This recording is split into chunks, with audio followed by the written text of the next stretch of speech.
मागच्या व्हिडिओमध्ये आपण पाहिलं होतं की ऑर्डर आणि degree of the differential equation कसं फाइंड आउट करायचं. या व्हिडिओमध्ये आपण पाहणार आहोत डिफरन्शियल इक्वेशन कसं फाइंड आउट करायचं बाय इलिमिनेटिंग आर्बिट्ररी कॉन्स्टंट. तर क्वेश्चन काय विचारलेला असतो, obtain the differential equation by eliminating the arbitrary constant from the following.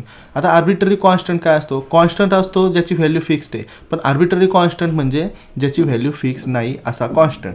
मग आता गिव्हन इक्वेशन काय दिलेलं बघा, y is equal to 4ax. y हा व्हेरिएबल आहे, x हा व्हेरिएबल आहे आणि a काय असणार आहे, कॉन्स्टंट असणार आहे. तर हा a इलिमिनेट करायचा आहे आणि आपलं डिफरन्शियल इक्वेशन फाइंड आउट करायचं आहे. तर डिफरन्शियल इक्वेशन फाइंड आउट करायचं म्हणजे सिम्पली आपल्याला जे गिव्हन इक्वेशन असेल त्याला डिफरन्शिएट करायचे. किती वेळा डिफरन्शिएट करायचं, एक कॉन्स्टंट असेल तर एकदा डिफरन्शिएट करायचं, दोन असेल तर दोनदा, तीन असेल तर तीन वेळा. डिफरन्शिएशन केल्यानंतर सुद्धा जर हा आर्बिट्ररी कॉन्स्टंट इलिमिनेट झाला नाही तर आपल्याला सबस्टिट्यूशन यूज करायचं आहे. कसं करायचं पाहूया. y is equal to 4ax याला differentiate with respect to x करूया. y ला डिफरन्शिएट केलं with respect to x, formula काय असतो आपला, फॉर्म्युला आहे x raise to n is equal to n x raise to n minus 1. हा जो रेग्युलर फॉर्म्युला आहे तोच आपण यूज करणार आहे.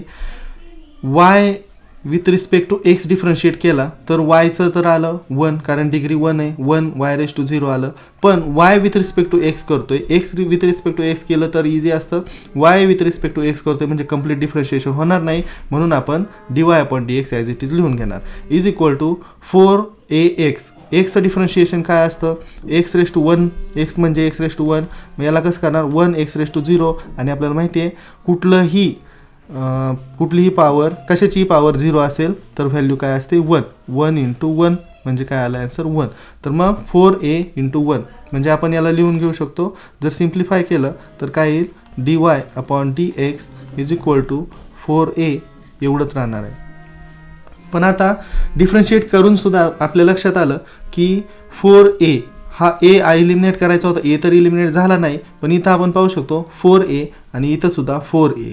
जर आपलं इक्वेशन 1 पाहिलं तर तिथं 4a आहे. मग काय करायचं आहे, सबस्टिट्यूशन करायचं आहे. 4a ची व्हॅल्यू काय आहे, dy अपॉन dx. मग आपण काय करूयात, put value of 4a from equation 2 in equation 1. 4a ची व्हॅल्यू काय, dy upon dx. y is equal to 4ax हे इक्वेशन 1 होतं आपलं, आणि ह्या इक्वेशन 1 मध्ये 4a च्या जागी आपण 4a ची व्हॅल्यू पुट करूया, dy अपॉन dx, आणि हेच मिळालं आपलं डिफरन्शियल इक्वेशन. मग आता शेवटी लिहायचं आहे y is equal to dy upon dx into x is the required differential equation. अगदी सोपं आहे.